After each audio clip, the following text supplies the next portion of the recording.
You stay here? Okay, let's start. Okay, welcome here, Alberto. So, I guess all of you know already who Alberto Sanna is, and so you will hear a lot more on this channel. So, we are here at this Forte-Piano Forte, and I know when you were here a few months ago for the first time, this was quite a new experience for you. So, you basically are trained as a pianist on a modern, let's say, Steinway type piano. And so it interests me to share your experiences here at this Forte-Piano, recording Schubert's music, and especially in the light of these pianos have the name of being much faster, easier to play, and make all this virtuosic playing possible. Yeah. I've often formulated my doubts on the channel, but it's, I think, very interesting to hear directly from you, coming from the Steinway, what your experiences are in the Wanderer, in other pieces that we've recorded. So, and if you want to share some practical things, the scene is all for you. So, well, the first aspect that I will start from it will be actually the speed of the mechanic. So I was trained into modern piano playing, and my technique is set on to play those instruments and to play everything from, I guess, Bach in that way to Prokofiev, Bartók, and these 20th century composers. And of course, since the modern piano, it's much heavier compared to these instruments, much more solid. It can afford to absorb a bigger amount of weight on the keys.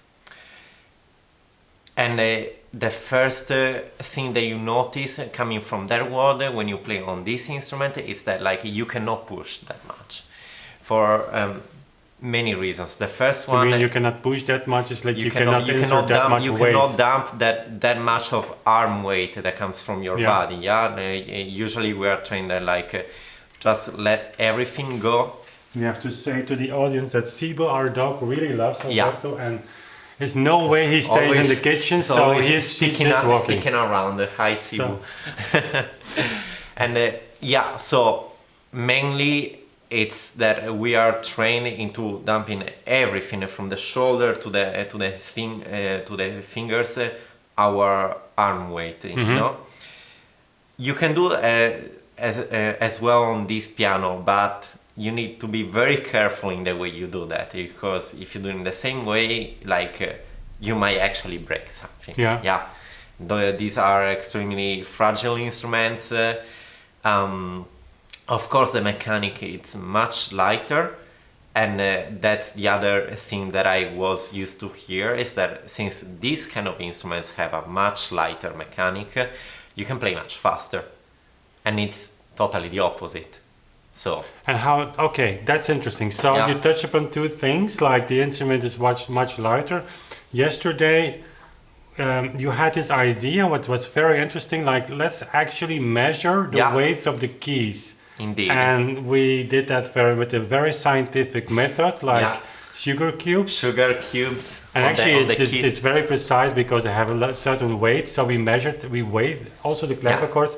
So it was a surprise to me as well. So I let you share the results. So we compared all the instruments that we met here, Tom, and perhaps to summarize, this is a Fritz, a copy of an 1816 instrument. Exactly, this is a Viennese piano from a copy from 1816. Yeah, the Clavichord is 1715, 1760 Saxon instrument. We have the Frenzel over there, which is an 1825. Yeah. And then the Erard, Big Concert Grand, 1866. Well, starting from the lightest, I will say the Clavichord is, we said 15 grams. 15 grams to depress the key. And then we have the... Well, compare it first to the Steinway, because that was... the Steinway is today on average should be between 50 and 52 grams. So between the Clavichord and the Steinway, that's an enormous difference. It's like 1 to 3.5. Something. Yeah, 3.5 times heavier. And then we come to the Fritz, which was 38 grams, so 2.5 times heavier than the Clavichord. Then we have the Fritz that was Frenzel. I'm sorry. Yeah. The Frenzel was 42 grams. Yeah. And then to end with Erard, there was 48 grams. So still like the heaviest, but still a little bit lighter than the modern piano. Now, it surprised me because when I was in Amsterdam playing on, of course, Steinways, I had already that Erard, and I remember coming back home, it felt like much lighter. Yeah. But in fact, it's only 4 grams. Only 4 grams. 4 grams is like our fingers are sensitive to that. But what surprised me, and perhaps also you, like the Frenzel certainly is not much lighter, and the Fritz even is like 840 grams. I mean, the Steinway is like 50. Yeah, so we are That's talking only about 1/5. We are talking about 14 grams lighter, but they make a huge difference at that point. That if you are trained into playing these modern instruments, like you feel like your technique is not solid anymore, and everything becomes very, very hard to play. And also you realize that you cannot play fast at all, and it's not a matter of technique that it's wrong. So you definitely need a different technique to play this instrument, and especially you need to work much more with your wrist and with your arm, and to manage the way you dump your weight on the keyboard, but also. Even if you have the proper technique, which I still don't completely have, it's impossible to play in those speeds that you can afford on a modern Steinway. Yeah. Even if it's heavier, of course. Yeah, it's interesting. Also, we might over the coming months and later diversify, like, because it is an important topic. Yeah. And like speed, it's true that if you play a simple scale on these pianos, they react rather quick, and they are easier to play perhaps on a heavier piano. But from the moment you start playing octaves and complex structures, then there's something else to mention, the dimensions of the keys. And what struck me as well, and I should think about it more in the future, and I actually also make some videos about it, the lightest instrument of all might be needed the most arm weight. Exactly. So you might say if lighter action equals faster play, then the Clavichord would be above and beyond everything.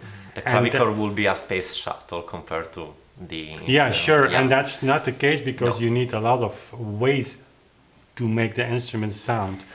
But then we measured the keys, because I remember, and I told you the story when this piano came, I explicitly asked Joris Potvlieg, the builder of this instrument, are you sure about the upper keys, because they are ruining my life if you play like a Chopin thing or like just octave playing. They are very narrow.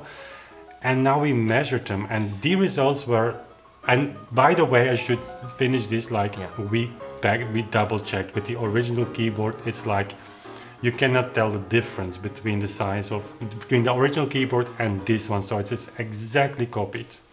Well, the first parameter that we measured was the width of the white keys, and on the Fritz we have 22 millimeters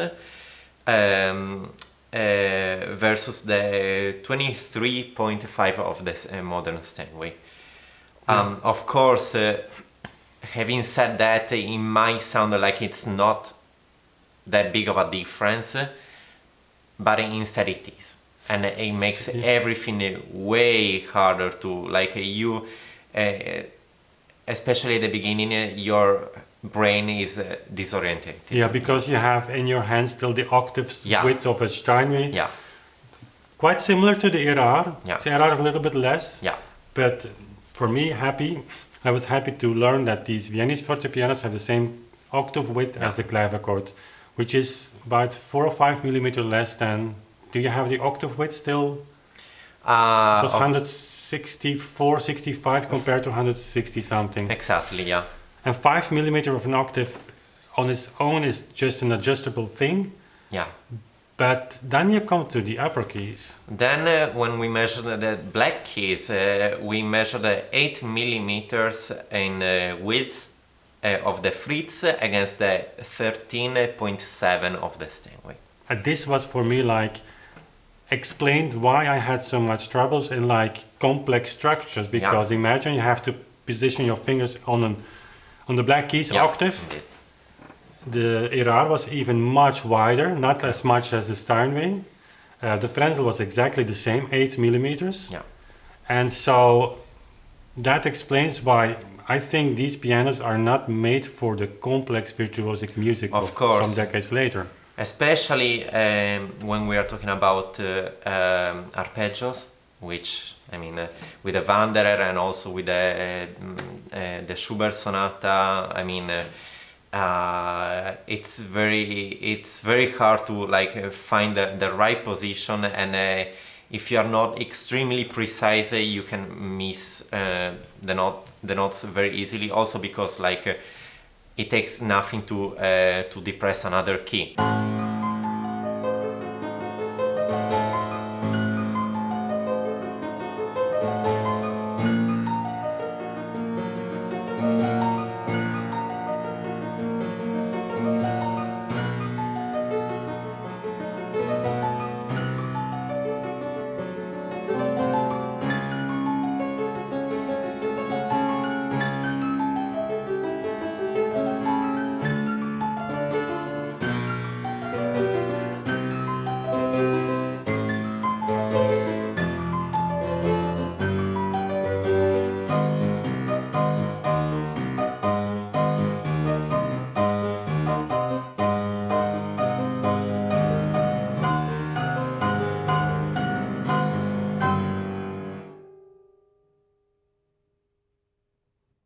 So like if you need to have a control also on the muscles that are not playing, because if they are fully relaxed, you're gonna push another key and that key is gonna sound. So it means that you have to have way more control on every part of your hand. It's what you say now. It's new to me to compare this with the clavichord, because it's exactly what you have to do on the clavichord. Yeah. You cannot.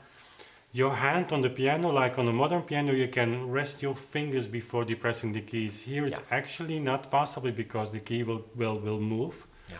And so that's an interesting evolution. Like these upper keys were narrow because, of course, they let you space to go like hand position on the clavichord, like very classic. Yeah. They open like this because of complex harmonic structures. But then they widened the octave width to make the grip a little bit more or much more solid. Between 8 and 13.7 millimeters, that I would never have expected it to be so much. Of course, also that means that if the black keys are this much smaller, you cannot afford a certain type of techniques that you would use on a modern instrument. For example, you wouldn't use that much here your thumb on the black keys, because of course it's a big finger, and it might be kind of uncomfortable to play with that. So you might have to revisit many aspects of your technique.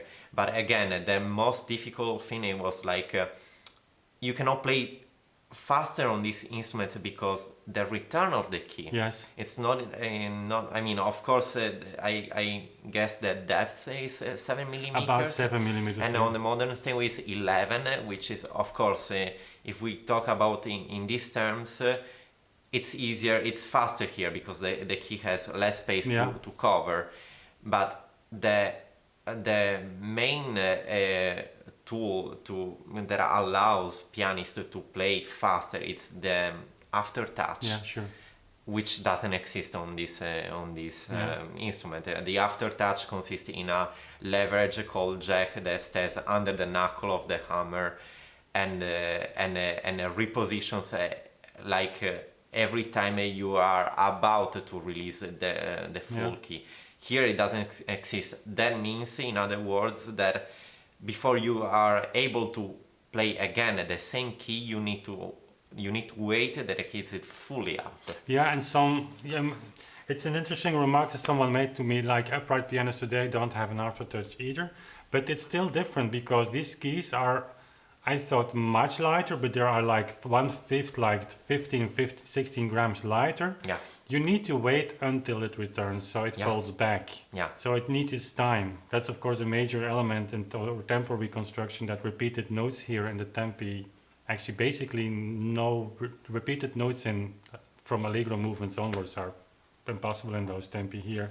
Yeah, of course. I believe maybe you can repeat 4-6 notes. I think the maximum speed here is around 7.5 to maximum 8 for a very short Yeah. run. Yeah, and that means that like that's really the limit of the instrument, and playing also the Wanderer, which is it's famous for being such a technical, challenging piece, and we have this quote by Schubert that says the devil may play it, and today maybe we associated that we put that statement in a context that is maybe too much related to speed. But maybe it might be the difficulty might be exactly in these kinds of elements that you need to take in consideration when you play on these instruments. The keys are smaller.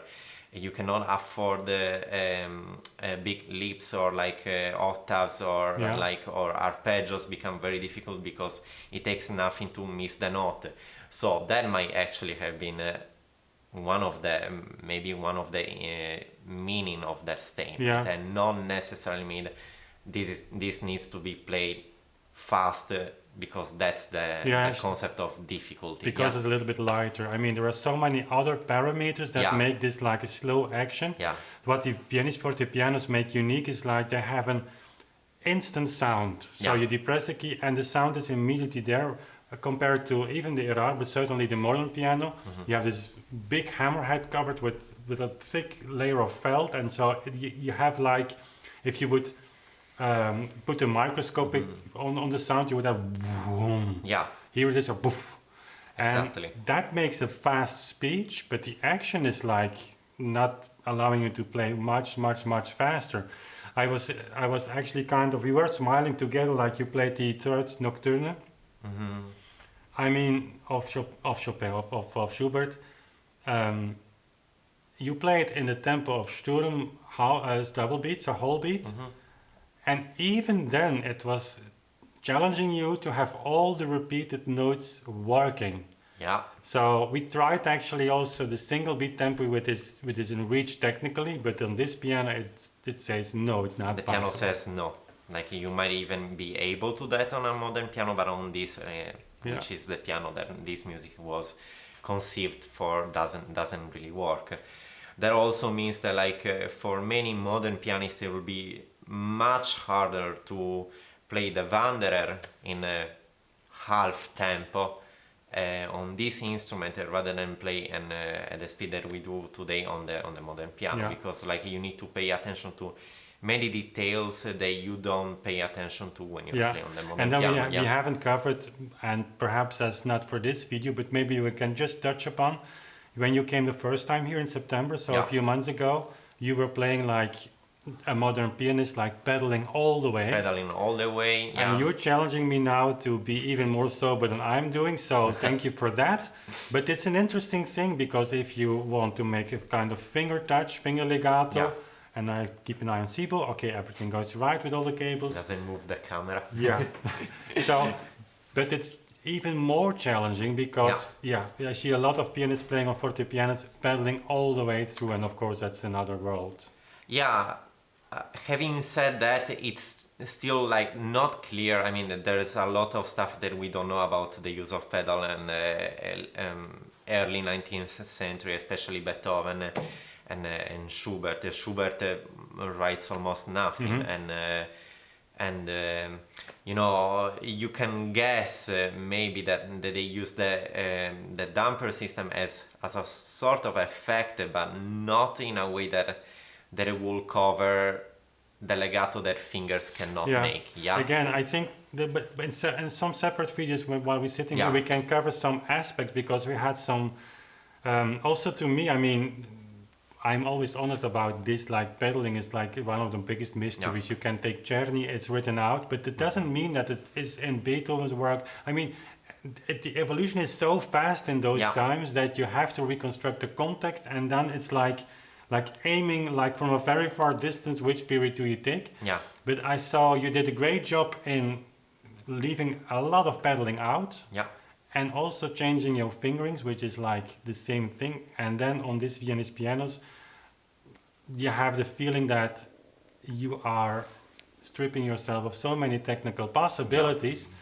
And so to me it was really interesting to hear that from you. I'm not playing on modern instruments anymore. Yeah. And so you had the same experience as what I thinking that was true, that these pianos are actually saying no to all kinds of virtuosic music course. like we do today, unless you start to add a lot of pedal. And even then, bringing in so much power, as you showed me the one video with the Wanderer, if you play like 10 seconds on this instrument, there It are will be hammers probably broken, yeah. It's no, and the sound will be awful. That's Yeah. Yeah. so just to wrap this up, this video, like again, there are so many subjects and we will cover them separately. But now your future, and that was something that triggered my mind. You played on the Clavichord last time. At least you were playing on the piano and the Clavichord stands here, and you were saying, I want to try it. And I remember saying to you, oh, come on, we have first a cup of coffee, because I'm going to prepare you for some very, very hard moments in your life. And it was even worse than you thought. Oh, way worse. But you are adapting really quickly, Yeah. and now it's actually you want to play Clavichord in the future as a basic instrument. Can you just give in 30 seconds a reason why? Because I cannot talk you out of this idea, I know, and you will start practicing on that and bring that technique to the Fortepiano. Yeah. Why do you feel it's so essential? Well, what many people don't realize today is that the reason why this music from this period is written in this way, it's because it's for many aspects dictated by the instruments that they had at the time. Yeah, sure. That means, and also by the fact that many composers always inspire themselves to those composers of the previous generations. So that means that like somebody like Mozart, Beethoven, they were inspired maybe by Bach, Haydn, and all these people composed a lot of their music for the clavichord. And it's hard to explain, but the instrument is extremely difficult to play, and you really need to have another kind of technique that like it's completely a different world from modern piano playing. But at the same time, when you start understanding how it works, the instrument tells you what you can and what you cannot do. That means also that you find naturally a kind of phrasing and a kind of sound and tempi that like you basically do not decide that, the instrument tells you that.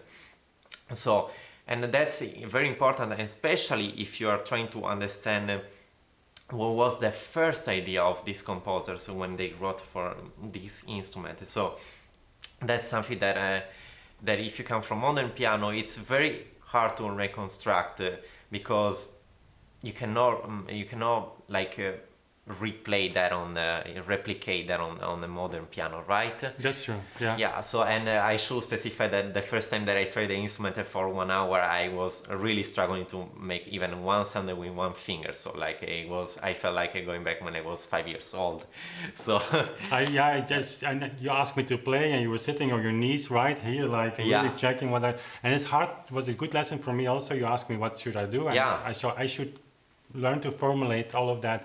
I guess that well, now you're here on this this channel. We have recorded like 9 hours of music, like 3 hours of music, and we of course have several takes, so it was intense.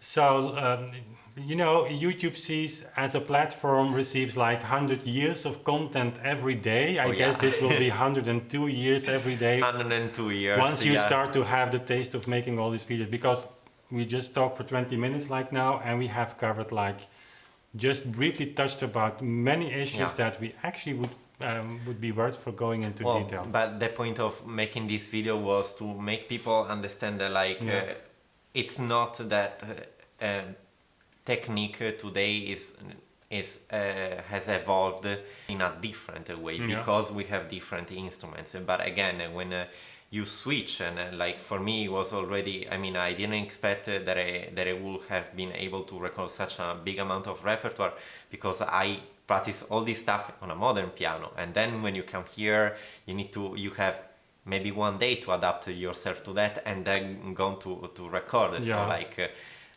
Of course, it's a challenge. We made the promise to you made the promise to yourself to record the 101 year again. You did a fantastic job, and it will be interesting to see your evolution here on these instruments, because be sure that Alberto is going to be on many videos. We're going to do things together also for 2 pianos. So and see the evolution, also the way you trigger me, because it's interesting for me to be challenged by you. And so this is the start of something new on this channel. I'm happy for that. So by this, in name of, I think, everybody who follows what I was doing, I welcome you very much on this channel. It's my pleasure. And so let's give me a handshake to end this video. It was my pleasure. Okay, and see you next time. See you next time. Stay and see you tuned and don't lose the next videos. Okay, bye. Bye bye. Je mocht op de film ook zijn.